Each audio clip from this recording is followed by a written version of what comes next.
Welcome to back my YouTube channel. आज हम class 12th का फिजिक्स चैप्टर 1 कंटिन्यू करने वाले हैं। हमने अपनी लास्ट वीडियो में आवेशों के मूल गुण तक कंप्लीट कर लिया था। अब हम देखने वाले हैं कूलॉम्स का लॉ, जिसे हम कूलॉम नियम भी बोलते हैं और इंग्लिश में कूलॉम्स लॉ।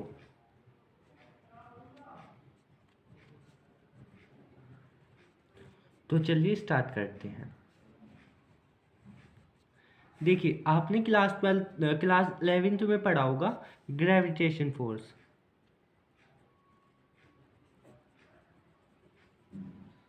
तो ग्रेविटेशन फोर्स क्या होता है? ग्रेविटेशन फोर्स दो द्रव्यमानों के बीच में लगता है। जैसे मैंने कोई दो द्रव्यमान लिए m1 और m2, ये एक दूसरे से r दूरी पर रखे हैं, तो उनमें एक F यानी कि एक बल कार्य करता है, जो कि होता है F = G m1 m2 upon r square. होता है, याद है आपको? अगर आपको ये याद है तो आपको कूलम्स लॉ समझने में कोई दिक्कत नहीं होगी, बहुत आसानी से याद भी होगा और समझ में भी आएगा। तो चलिए समझते हैं। तो मैंने क्या किया,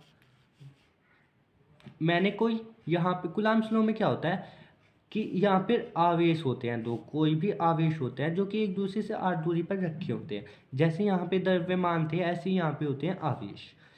इन दोनों की प्रकृति समान भी हो सकती है और एक दूसरे से विपरीत भी हो सकती है।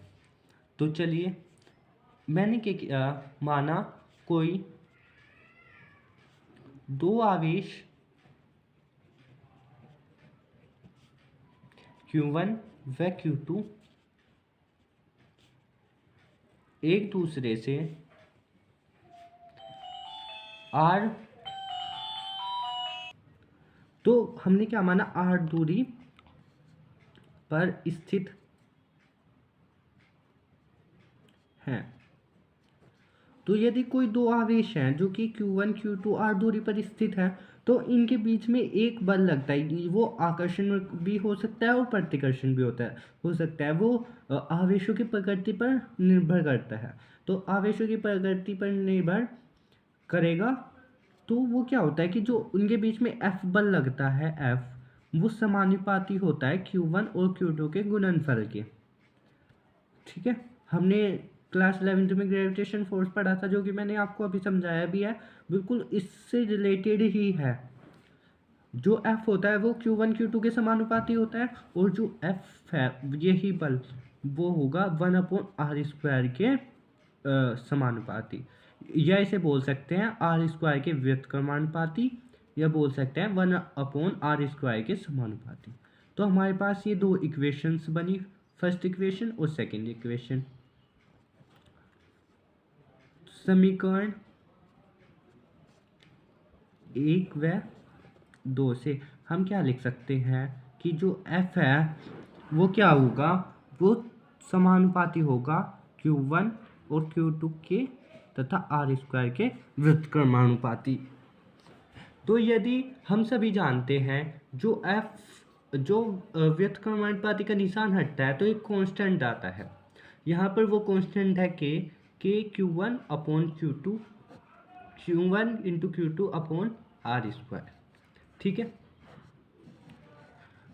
तो मैंने क्या बताया कि जो k है वो क्या है, k कांस्टेंट है।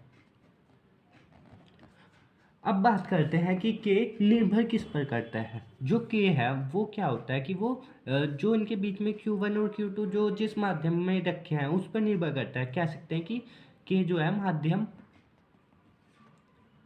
पर निर्भर करता है।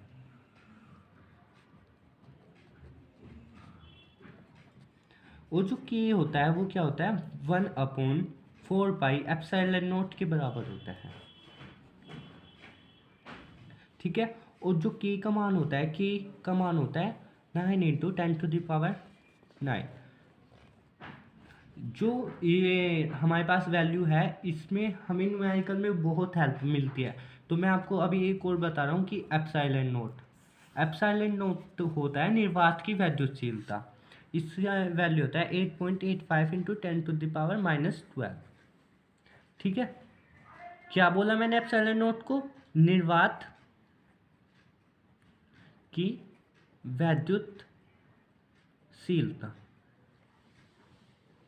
अगर ये अकेला एप्सिलॉन होता तो इसको बोलते हैं हम किसी भी माध्यम की वैद्युतशीलता। अभी क्या है, ये है एप्सिलॉन नोट, तो इसको बोलते हैं हम निर्वात की वैद्युतशीलता। यदि हमारी Q1 और जो Q2 है तो वो निर्वात के माध्यम में रखे हों।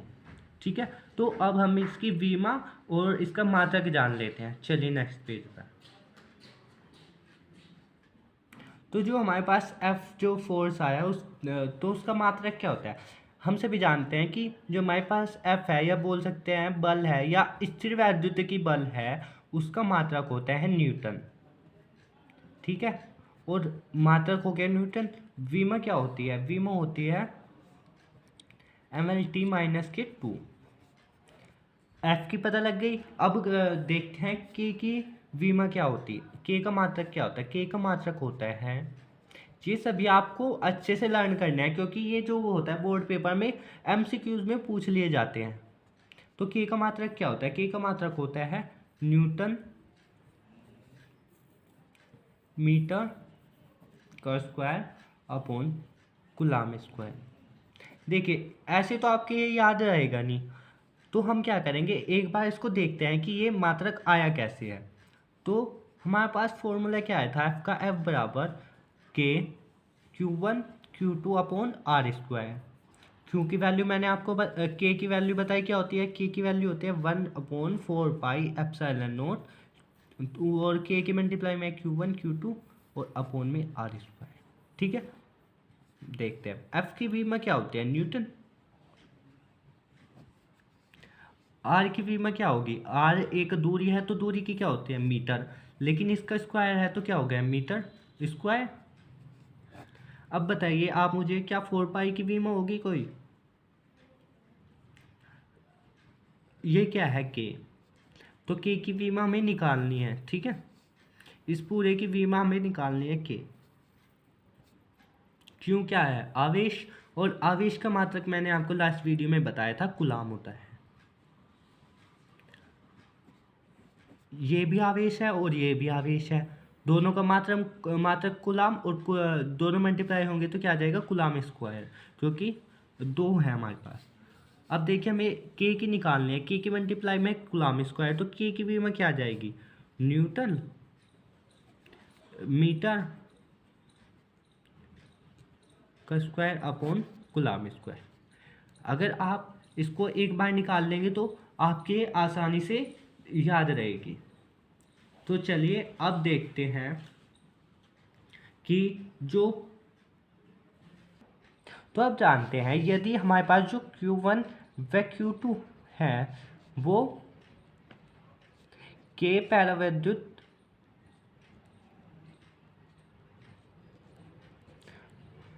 माध्यम, के पैराविद्युत वाले माध्यम में रखे हों,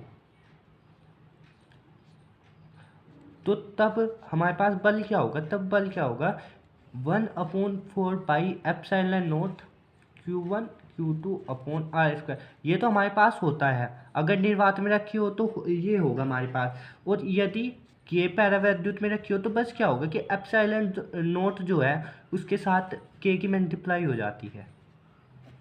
ठीक है, और ये वो वाला कांस्टेंट नहीं है जो कि समानुपाती का निशान हटने के बाद आता है, ये होता है कि वो के माध्यम का पैरावैद्युतांक, या किसी भी माध्यम का पैरावैद्युतांक होता है के। तो ये समझ में आया, अगर किसी पैरावैद्युत माध्यम में रखा हो तो क्या होगा। तो अब समझते हैं हम वैद्युतशीलता की विमा तथा मात्रक। तो चलिए, तो अभी हम वैद्युतशीलता की विमा का व्युत्पन्न करेंगे। हम जानते हैं F बराबर क्या होता है, 1/4 पाई एप्सिलॉन नोट, ये तो होगा Q1 Q2 अपॉन में क्या होता है, आर स्क्वायर। ठीक है, हमें निकालनी है एप्सिलॉन नोट की विमा, तो जिसकी विमा निकालनी होती है उसे हम इधर ले आएंगे, तो हमें निकालनी है एप्सिलॉन नोट। चलो इसको 4 पाई को पूरे को ले आते हैं, 4 पाई एप्सिलॉन नोट। यहाँ क्या बचा, Q1 Q2 upon r square. F क्या होगा, एफ आ जाएगा नीचे, इंटू एफ। इतना समझ में आया। तो अब इनकी वीमा लिखते हैं। तो 4 पाई की वीमा नहीं होगी क्योंकि ये एक कांस्टेंट है और कांस्टेंट की वीमा नहीं होती। तो epsilon nought is equal to Q1 Q2, ये क्या है आवेश, आवेश का मात्रक होता है कूलाम। तो क्या हो जाएगा कूलाम स्क्वायर। आर क्या है हमारे पास, दूरी, दूरी का मात्रक होता है हमारे पास। तो आर क्या है, दूरी, दूरी की वीमा होती है मीटर, लेकिन इसका स्क्वायर है तो ये हो जाएगा मीटर स्क्वायर। एफ क्या है हमारे पास, बल, तो बल का क्या होगा, न्यूटन। तो ये आ गई हमारे पास एप्सिलॉन नॉट की वीमा।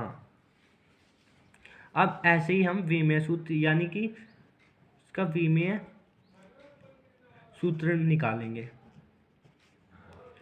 तो गुलाम का जो मात्रक होता है वो होता है 80, इसका स्क्वायर है तो स्क्वायर अपॉन मीटर, तो मीटर का तो होगा एल, ये आपने क्लास 11th में पढ़ा था। और जो न्यूटन की होगी जो विमेय सूत्र क्या होगा, mL/T-2। तो इसे सोल्व करेंगे जब हम, तो क्या आएगा, एल की पावर 3 हो जाएगा क्योंकि 2 ये है और 1 मल्टीप्लाई में ये है तो 3 हो जाएगा। तो क्या आएगा m माइनस, यहाँ पे प्लस था और ऊपर जाके माइनस में, m माइनस एल कितना हो गया 3 तो -3, यहाँ पे t किस में है -2, ऊपर जाएगा +2 और ऐसे ही +2 ऊपर भी है तो क्या हो जाएगा t की पावर 4 और a की पावर 2 तो है ही। ये हो गई हमारे पास एप्सिलॉन नॉट की वीमा। यहाँ तक समझ में आया सबको। चलो अब हमारे पास ये इम्पोर्टेंट नोट होता है कि हमें कैसे पता चलेगा कि जो कोई दो आवेश थे हमारे पास Q1 व Q2, इनके बीच में आकर्षण बल लग रहा है या प्रतिकर्षण बल लग रहा है। ठीक है, तो समझते हैं। देखिए यदि Q1, फर्स्ट पॉइंट है हमारे पास, यदि Q1 व Q2 दोनों धनावेशित हों या दोनों ऋणावेशित हों,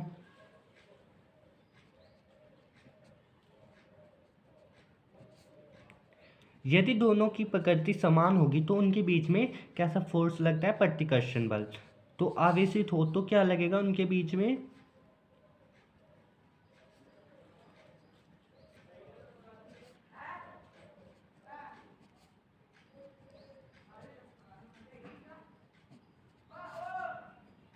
प्रतिकर्षण बल लगता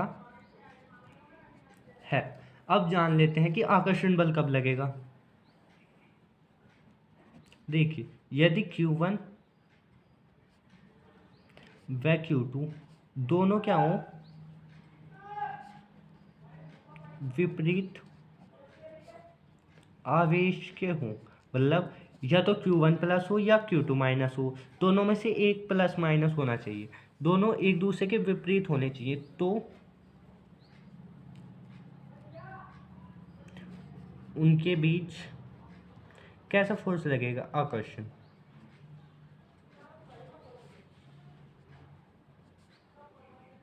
लगता है। ठीक है, यहाँ तक हो गया। चलिए, तो अगर आपको यहाँ तक समझ में आया हो तो प्लीज़ मेरी वीडियो को लाइक करें, शेयर करें एंड सब्सक्राइब करें। इससे आगे का जो वीडियो है वो हम कल सेंड करेंगे।